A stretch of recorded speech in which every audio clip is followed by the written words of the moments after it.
افغانستان جای به اون سرسبزی، جای به اون دیدنی داره که بعضی مردم از آمریکا بلند میشن فقط واسه یه ما دیدن میرن بلند میشن کلی خرج میکنن برن افغانستان فقط یه دوری بزنن ببینن چجوریه. اینقدر که تعریف افغانستان شده.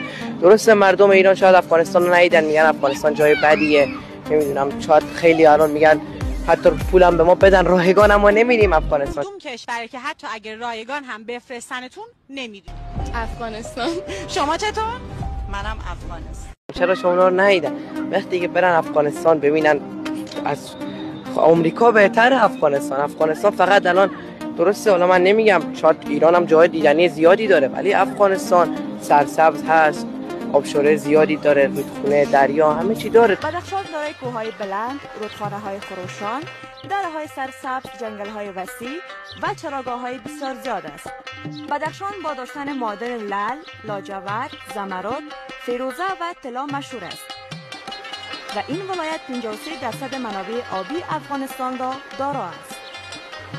این ولایت دارای 28 ولسوالی می باشد که هر ولسوالیش زیبایی خاص خود را دارد.